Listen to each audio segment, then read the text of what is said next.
It seems like my mother-in-law caught wind of the fact that we'd bought a house. She called out of the blue with a shocking proposal, and on the other end of the line, I could hear my sister-in-law's laughter. My mother-in-law was excitedly suggesting that she move in with us. Does she really think her laughter goes unnoticed? Honestly, the idea of living with her, and the rest of the family, is the last thing I want. I thought Mason felt the same way, but now that they know about our new home, are they assuming we'll all live together? The thought of Mason agreeing to that fills me with dread, but I'm determined not to let them manipulate us. If this is their plan, I'll be ready to turn the tables.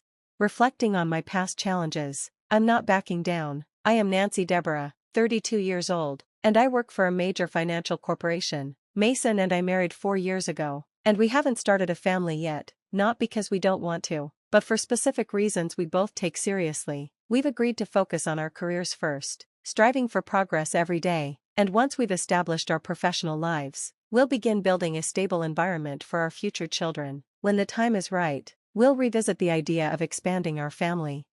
Recently, a major project I had been planning at work was a success, and I was officially promoted. My salary, which was already decent, got a nice boost. Mason didn't receive a promotion, but his raise was significant due to his tenure at the company. With both of our incomes rising, it finally felt like the perfect moment to turn our long-held dream of homeownership into reality.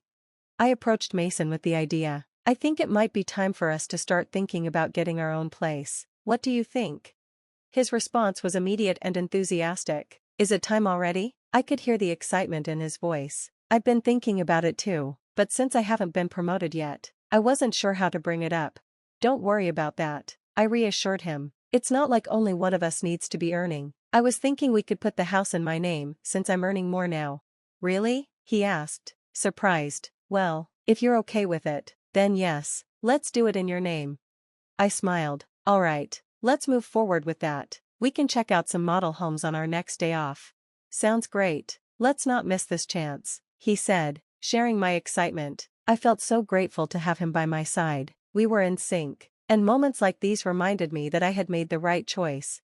The following week, we kept our appointment to view model homes. We toured different designs and started imagining what our own home could look like. Over weekends, we began sketching simple floor plans and researching online. During a visit to a construction company, they recommended that we take an active role in designing the house, rather than leaving everything to them, so that it truly reflected our personalities. While we both loved the idea, we admitted that our knowledge of architecture was limited, but we were eager to learn.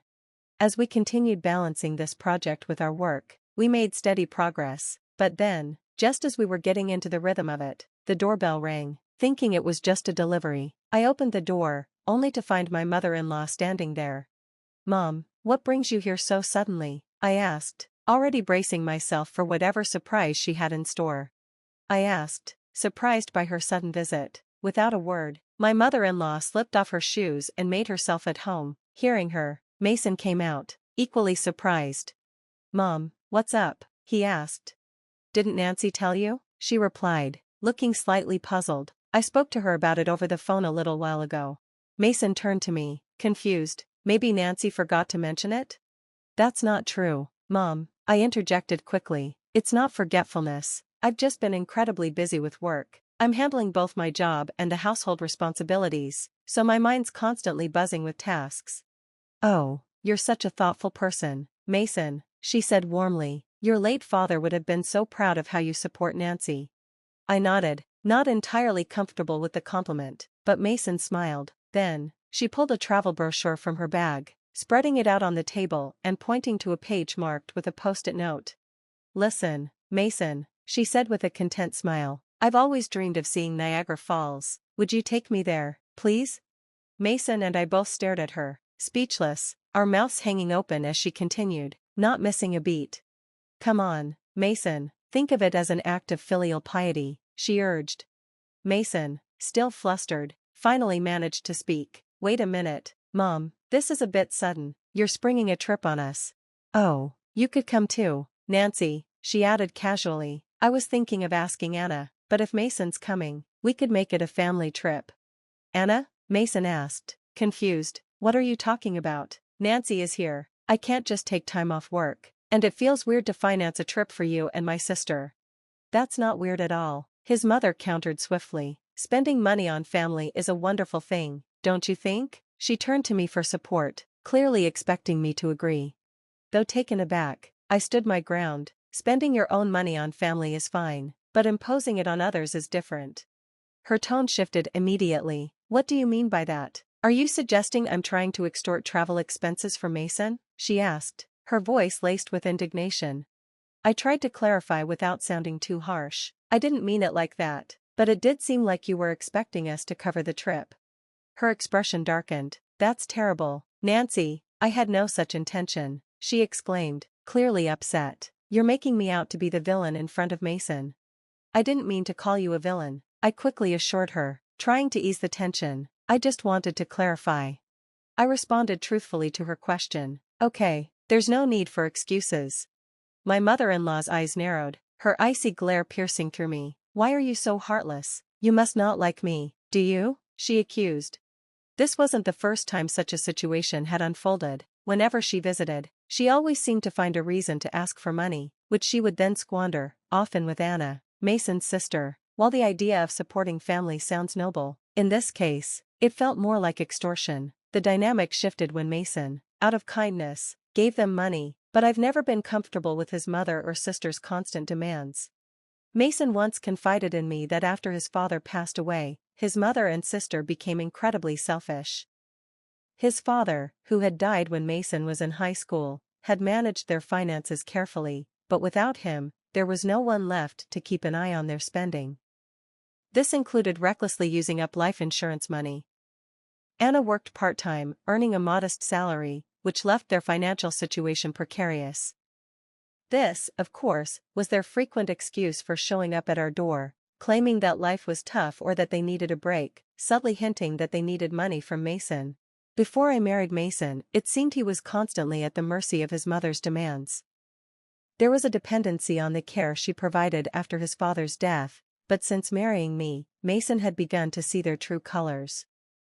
Although they often asked for money, he had been making a conscious effort to refuse. Recently, he had even started to assert himself more with his mother, especially in response to her spiteful comments like, "You don't like me, do you?" Or "Why should I be nice to such an uncharming daughter-in-law?" Mason stood his ground. "Just because you're my mother doesn't mean you can speak badly of Nancy. Didn't she just answer your question honestly?" "You're taking Nancy's side," his mother exclaimed, shocked. "What are you talking about?" "I think you're in the wrong here, Mom," Mason said firmly. "That's so unfair," she retorted, her voice full of indignation. "Surely Nancy must have poisoned your mind against me." "Poor thing, you were such a kind child before you got married." Mason, unwavering, responded, "I'm not saying this because of Nancy.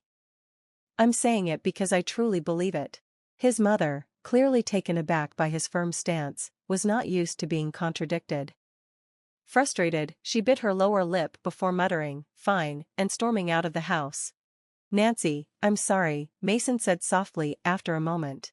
"I always make you feel uncomfortable," Mason apologized once his mother had left. "No, it's okay," I reassured him. "Hey, you stood up for us this time." I smiled at him, trying to ease the tension. "Once we build our own home, we'll be further away. Maybe then we can minimize our interactions with your mom and sister." "That would be a relief," Mason agreed, sounding genuinely grateful. The location we were considering for our new house was significantly farther from our current apartment, but that distance would also make our commutes easier. Currently, our apartment was just 4 train stations away from Mason's parents' house, but the new house would be 3 times farther, requiring several transfers. The route was complicated, so unless we gave them the address, it was unlikely they would be able to find it. This move seemed like a perfect opportunity to distance ourselves from the constant, often uncomfortable family interactions. We submitted our floor plan ideas to the construction company, and 3 months later, construction began. About 8 months after that, our $800,000 dream home was completed. We managed to carve out some time from our busy schedules to pack a few days before the move. Then, in the midst of packing, I received a call from my mother-in-law. I put her on speakerphone while I continued to pack. "Hello?" I greeted her. "When are you moving? You bought a house, right?" I want to live with you, she blurted out, her voice unusually high-pitched and catching me off guard. In the background, I could hear Anna, my sister-in-law, chuckling.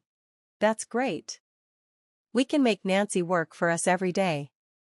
Mom, you came up with a good idea, Anna snickered. Do they think I can't hear them? It was clear they were planning to freeload off our move, imagining an easy life at our expense. Honestly, I had no intention of living with them, and I knew Mason felt the same way.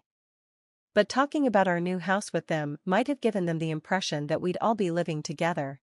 The idea that Mason could be colluding with them worried me, but I was determined not to let them dictate our lives. It seemed like they were trying to manipulate the situation to their advantage. If that was their plan, I had to stay one step ahead. I informed them of our moving date, and immediately, my mother-in-law and Anna responded with their demands. We'll come to your apartment in the afternoon on that day. Take us with you in the car and arrange the movers for us too, they demanded, before hanging up. Of course, I had no intention of fulfilling their requests. Before I could discuss this with Mason, I turned around and found him already standing there. Mason, were you listening? I asked, a bit caught off guard by his presence. I was about to take a break and talk to you about this, he said. Was that Mom on the phone just now? Yes, I replied, a little apprehensive. I was going to talk to you about that too. Why did you tell your mother about our new home? I was taken aback. What do you mean? I asked, surprised. Mason sighed and explained, it's not quite like that. Last time my mom visited, she saw the floor plan of our new house lying around. She's been pestering me about it every day since, so I eventually gave in. I'm sorry, he added quickly, his voice full of regret. You don't think I intend to live with them, do you? Of course not, Mason, I reassured him, seeing the genuine concern in his eyes. After hearing that phone call, though, I think it might be better if we cut ties with them. It's just too much. Mason's expression darkened, and for the first time, I saw him more furious than I had ever seen before. It was a relief, in a way, he was on my side. He went on to explain that his mother had shown a surprising interest in the layout of our new home, pretending to casually inquire while bombarding him with questions about the number of rooms, the size, and all the details. It was clear she had been trying to find a way in, and this conversation only solidified our resolve. We both agreed it was time to set boundaries and protect our new life together from unwanted intrusions. I had reached my limit with his mother's overbearing behavior. She had caused enough chaos in our lives, and it was finally time to turn the page. We were ready to settle this issue once and for all. So, the day of the move arrived. Mason and I arranged for the movers to transport our belongings in the morning, and we drove to our new home. By the time we finished unloading and arranging everything, it was already past 2 p.m. We sat down to take a break, and that's when we checked our phones and found dozens of missed calls from my mother-in-law. She called me too, Mason said, his voice tinged with exhaustion. Just then, like clockwork, the phone rang again. I answered it, leaving the speakerphone on. Hello? I said. Nancy, where are you? I told you I'd be at the apartment this afternoon, didn't I?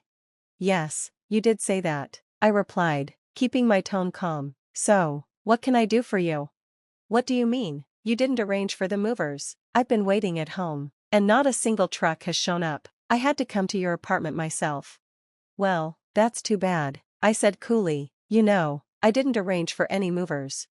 What? That's not the agreement. Where is your new house? She demanded, flustered. Do you think I'd tell you? I countered firmly. There was a stunned silence on the other end. I could almost hear her processing the fact that things had changed. She probably thought, as long as Mason was involved, she could manipulate the situation in her favor. But Mason had changed. He was now firmly by my side. I took a deep breath, my frustration building, and continued, just so you know, neither Mason nor I have any intention of living with you two. From now on, please stay out of our lives. What are you saying? Your opinion doesn't matter. It's up to Mason to decide. At least tell me where the new house is, she demanded, her voice growing shrill. How are you going to get here without even knowing the address? I retorted. This house is in my name, and I have the right to decide who lives here. If you barge in, it's trespassing. My mother-in-law was taken aback by my assertiveness. And the silence that followed spoke volumes. It was clear that the dynamics had shifted. Mason and I were taking control of our lives. "And I'll sue you if you trespass," I added, my voice steady and resolute. Her response was incredulous. "Trespassing? How rude to say that about your husband's family." At that, Mason intervened, his tone sharper than I had ever heard before. "Family? The family member I respected, my father, is gone. What remains now doesn't resemble the family I once knew." "What are you saying?" my mother-in-law faltered, her voice shaking with disbelief.